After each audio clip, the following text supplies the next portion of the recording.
and to let people know there's hope. There is hope. There is so much hope. And there's so many people out there that are offering support. And so when I was addicted, I didn't know that. You know, like I didn't even know that there was a place called Project Warm. Nobody told me, and here I am pregnant, living in an abandoned house, and nobody had mentioned, hey, there's an inpatient treatment center like 5 miles down the road for free that can help you heal. And you know, nobody mentioned it to me. So I'm so passionate about like putting it out there and letting people know. If I see somebody at the gas station and you know, and just having that discernment, knowing that they're struggling, like I'm willing to make that known to them that, hey, there's help out there. Oh yeah, definitely.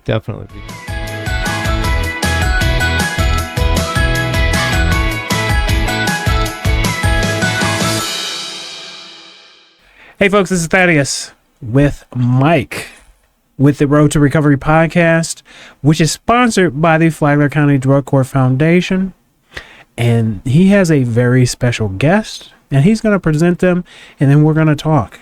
Mike, how you doing today? I'm doing great, Thaddeus. Thanks for the introduction.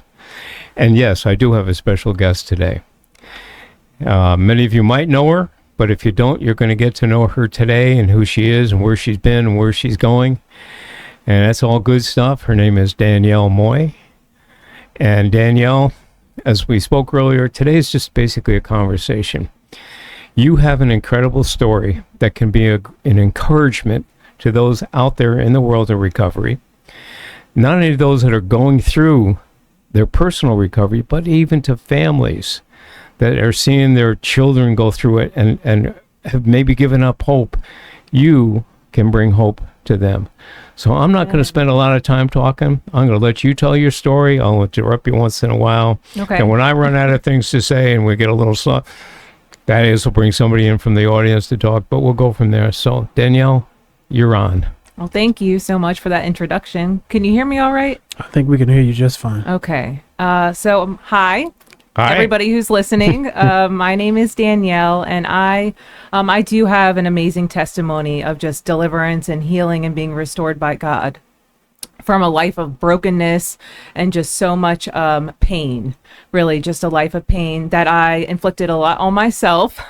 But, you know, addiction is just something that's out there and it's rampant, and it's something that a lot of times people try to shove under the rug, but it affects all different types of people. It doesn't, you know, discriminate. And so there's so many people in the world that are affected. It doesn't matter if you're rich, you're poor, you're black, you're white, if you're a woman or a man, it doesn't matter. It's coming for you. And if you're not prepared or have the tools and the resources and know what to do and the support to overcome it. So Yes. So my testimony is I'm originally from North Carolina, and I grew up in a wonderful home. I'll just say that my parents, they did everything they could to help me and to help me flourish and grow. And I love them very much. So if they hear this, just know I love y'all so much. And when I was about 14 years old, or I'll just say throughout my childhood, I struggled with thoughts of not fitting in. I don't fit in. I don't feel loved. I don't have friends and things like that. And I just struggled with a lot of self-esteem issues and just being really hard on myself. And when I was 14 years old, I became addicted to cocaine. So I was pretty young. I was in and out of my home, just moving in and out through my teenage years, and became addicted to hard drugs at a very young age. And by 17, close to 18 years old, I was an IV user with heroin. And so that just shows how progressive this disease is, and it can just grow and grow and grow. And so I never knew or had a relationship with God, so I didn't grow up in faith, and I didn't grow up going to church or anything like that, where I was, in that type of community. But I did go from groups of brokenness. So that was like my community. It was just people that were like me. And sometimes it's like we run to people because of our self-esteem issues. Like we don't believe that we deserve good things. So we just run to the people that are just going to bring us down. And because that's our comforting spot, because that's how we feel.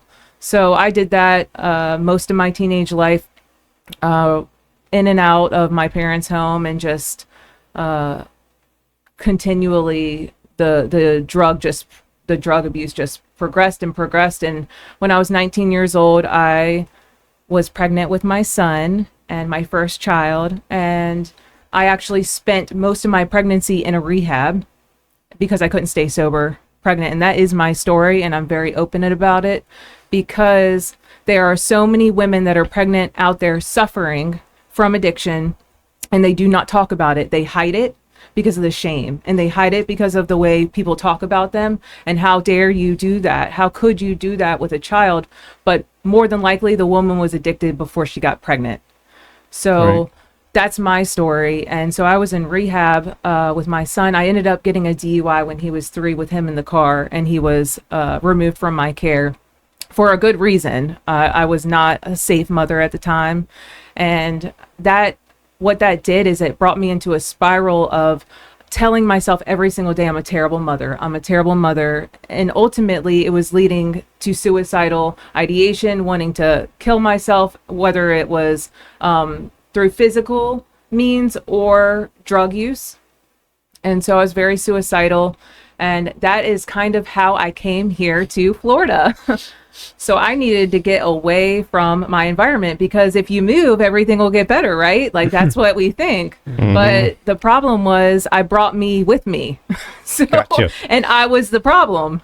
Yep. It's very selfish, very focused on self, all about me and just what's going on with me. And so I came here to Palm Coast to get well. But what happened was I went to a bar, because that's what we do sometimes. We don't, it's like you try to do the right thing, but you're constantly in and out and in and out. And I see this in the profession I'm in today, which I'll talk about in a minute.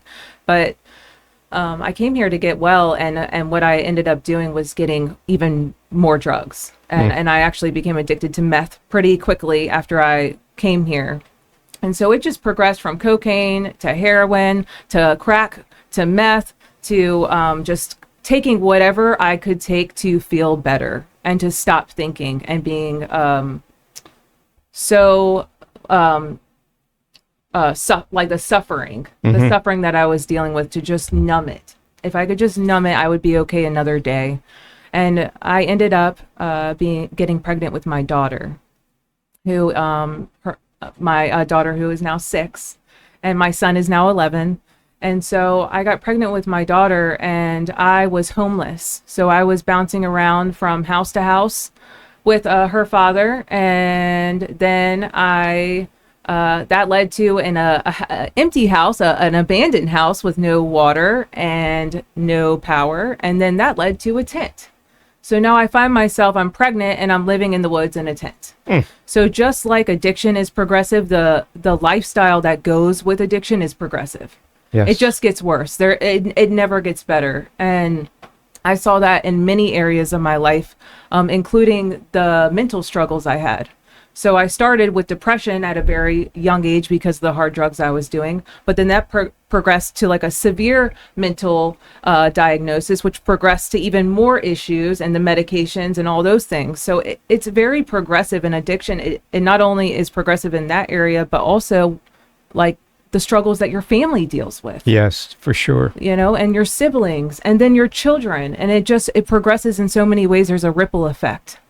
And that's what I've learned. There's such a ripple effect when it comes to doing, things that are not good for the world and yourself and the community. And there's also a ripple effect when you do things that are good. Yes. And I hope that this podcast, brings that ripple effect into the community, that it offers good things, because it really is. It starts with just like a seed. It starts with, going out and doing something to make a difference. Well, the whole thing about this podcast that we're doing, not only today, but continuously, is educating our community, what's going on, showing them there is hope. So if somebody's out there and somebody in their family has gone through what Danielle's gone through, or even less, they're at a point where they're concerned and end up may be that way, there is hope. There's hope. You got to find the right place to get it in your head. You know, I tell people I've been doing this now for about 12 years, and I've never met one person, not one, that prior to their getting into the world of addiction wanted to be there. Mm-hmm. It wasn't a decision to become an addict. It was, in many cases, just like yours, to cover up the trauma of early life. Mm-hmm. It could be some medical stuff, but trauma is probably the number one thing that causes people the pain that they go to try to cover up and be healed from. It just doesn't work. And so we're hoping that your story and stories of others that are going to come on here will give those who are out in the community that will listen to this, that are in the struggle at this point, will know that there is hope. Okay? Families out there, there is hope for your family. Yes, there and is. Keep going. There is a lot of hope, and I'm going to share that hope right now. Okay, please. So I shared the pain, I shared the struggle, and the things that we go through, and oftentimes people that are addicted to drugs, they can relate off, just by hearing what I'm saying. A lot of people will be able to relate to this if you've gone through addiction, that lifestyle, it's just a lifestyle of pain. So after I had my daughter, she was removed from my care, obviously, because I could not take care of her, and I was not a fit mother. I was addicted to drugs. And she went into the foster system. And in 2018, I found myself in a house in Palm Coast, in the P section, and I was crying out to God. I actually wanted to kill myself just minutes prior. And I went into a bedroom in this house, and there was a picture of Jesus on the wall.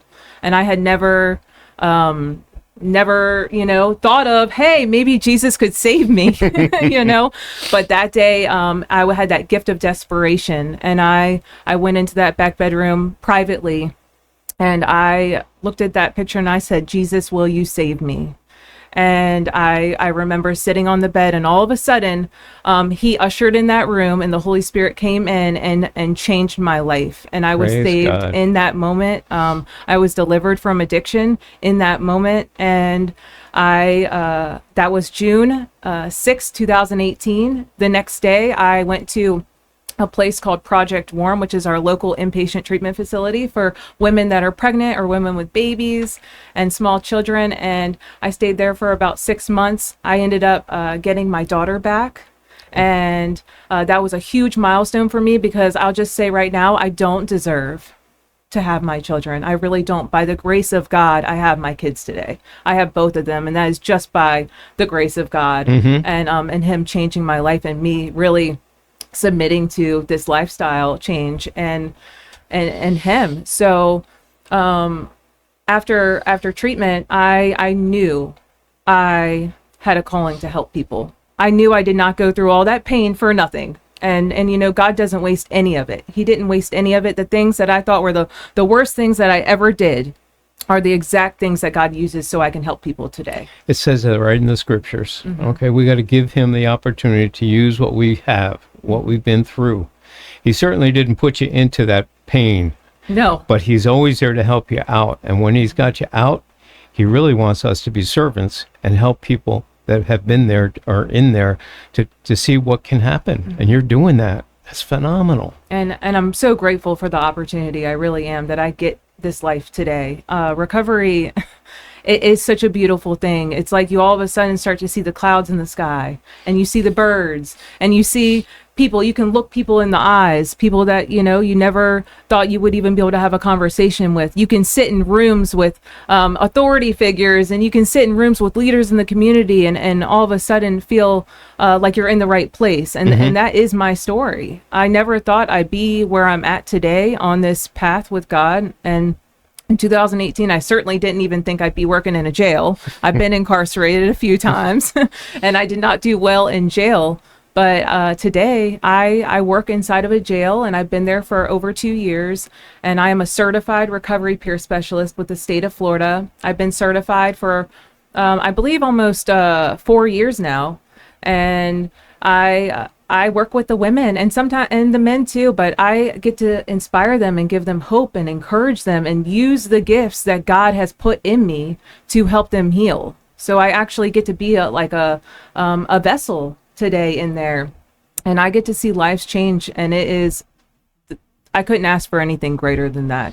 I think this is an important thing to let our public know. and you'll probably hear this on many of the podcasts that we do here.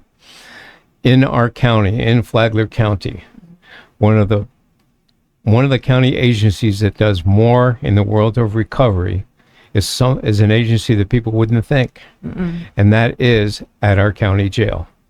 You're part of the SMART program, I believe, out Yes. there, and you can tell what the acronym is in a minute. I don't do acronyms very well, but here we are. We've got a county agency, our jail, doing more in the world of recovery than almost any other group in our county. And I'm thankful for that, because we see that with a lot of the people that we work with.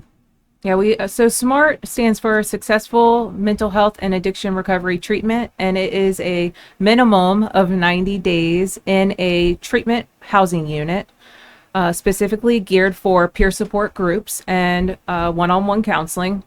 And these men and women, some of them are sentenced, some of them are voluntary, and they come in this housing unit and they get to heal in there. That's the goal. They get to start their recovery process, and mainly what it is, it's us bringing tools in there for them to use, Right. to take for when they leave. And we help them with their reentry plan. So we help guide them with the reentry plan so they have stable housing when they leave. And we even help pay for that housing when they leave if they go to sober living, which is, I've never seen that happen for any program I've ever been a part of or worked at. They have the tools they need if they want to recover. They have that option today. Yeah, I mean, our Sheriff Staley, is known for, don't mess around in my county, we'll get you. But he's also known, and he's hired the right people, and the chief out at the jail is one of those that has done a tremendous job, to say, when you're in here, I'm going to give you an opportunity so you don't come back. Mm-hmm. Yeah, and what that does is it keeps our streets safe as well.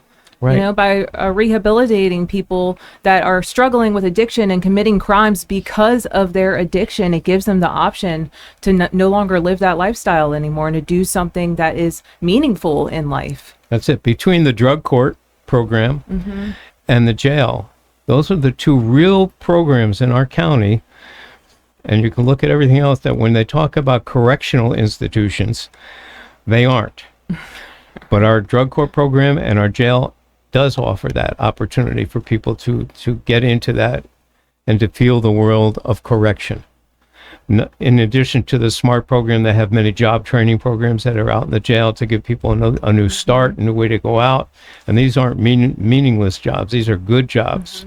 So I'm very proud to be part of that portion of our county and what they're doing.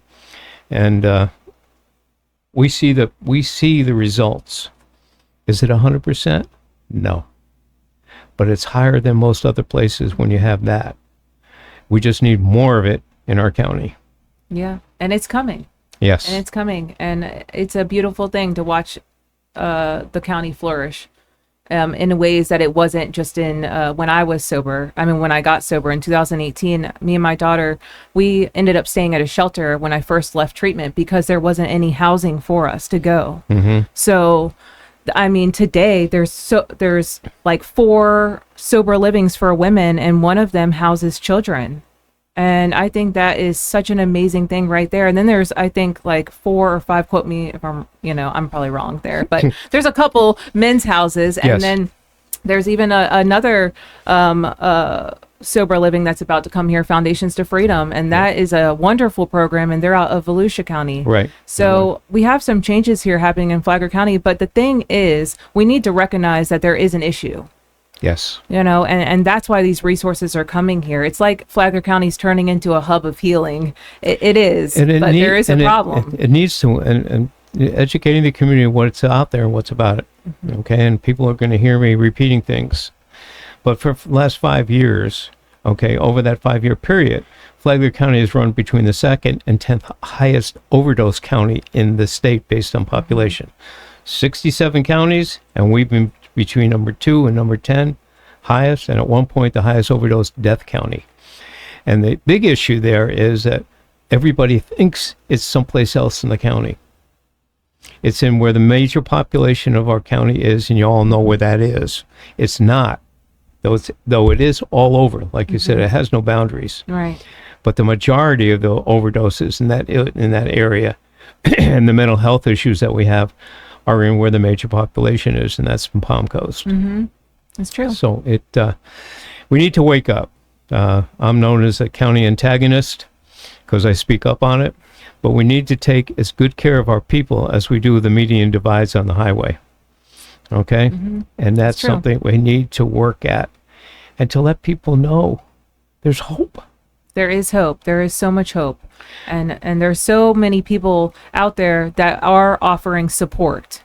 And so when I was addicted, I didn't know that. Mm-hmm. You know, like I didn't even know that there was a place called Project Warm. Nobody told me, and here I am pregnant, living in an abandoned house, and nobody had mentioned, hey, there's an inpatient treatment center like 5 miles down the road for free that can help you heal. And you know, nobody mentioned it to me. So I'm so passionate about like putting it out there and Yes. letting people know. If I see somebody at the gas station and you know, and just having that discernment, knowing that they're struggling, like I'm willing to make that known to them that, hey, there's help out there. Oh yeah, definitely.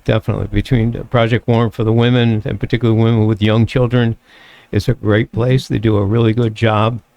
Talking about some of the early recovery in our community. The earliest was Pastor Solano in Open Door Reentry and Recovery Ministry. And he started with the men's facility, and now he has men's and women's facilities in our county to help them through the program. His program is a 100% Christian program. Yep. So there's a variety of programs around, There's but you're right, SMA. getting the word out, okay? Reducing the stigma so those who need the recovery aren't embarrassed, feel shameful to ask for it. That's right. And that stigma is placed by the average community who doesn't understand what causes substance abuse and addiction. They think it, and I always say it again, it's a Hollywood movie. It's the back alleys of New York, Chicago, LA, Dallas, Houston. It's not. It's in every community. I don't care where you are. It's in every community, and like you said, it has no boundaries. Right. Whether it's men, women, whether it's black, white, it doesn't care. It's just looking to destroy. Yep. And we have to be what you early talked about in your early life, of feeling that no one loved you, you didn't have any friends, and this and that, and then leading to that you'll never do anything right. You're always going to be a screw up. Yep. Well, the more you hear of that, the more you accept it and what goes in. So we got to remove that. Yep. We've got to encourage people to say, no, you can do it. Yep. And if you don't know where to go, we'll help you find a place to go to get that help. You need that encouragement. It's very. And it's what very you true. do is encourage people, and I'm thankful for what you do. I'm grateful that I get that opportunity to do that. Are we good? Oh, we're doing. Okay. We're fine. I didn't know if we got. So we got some Okay. some And time I left. just want to say, you know, I was apart from my son for 7 years. So anybody who might be listening to this that, you know, has that, it's something that is hard to move on from when you're not with your child, when your child's removed from your care. And I beat myself up every single day because of it. And because I felt the way I felt about what I did to lose my children, it just continued this cycle of me trying to numb that voice and that pain out. And so I just want to say there is hope today. You know, not everybody's story is the same, but you can live a successful life. You can live a life and have actual joy and peace in your life. You can have a relationship with God, and He wants that for you. Today I have, my son lives with me. So after 7 years of us being apart from each other, he lives with me full time now. And that 5 of those years I was in recovery. Or, you know, 4.5, I was in recovery. And so, you know, anything is possible. The things that I never thought were possible are possible today. Just the fact that I can go inside of a jail and be okay is the impossible being made possible, and not freak out, but really actually feel drawn to go into the jail and feel the passion of being there instead of wanting to not be there. Yeah. It's just by God's grace. Well, there's no question about it. Being able to walk into that building there and hear the door close behind you and not be afraid that you won't be able to make a choice and go back out the door, it's got to be an incredible thing for you because of where you've been and what you've been through. And to watch miracles happen, because that's what I call it. I believe miracles are happening all the time. I believe that my life is a miracle. I shouldn't be alive today, and here I am sitting right before you, able to share this.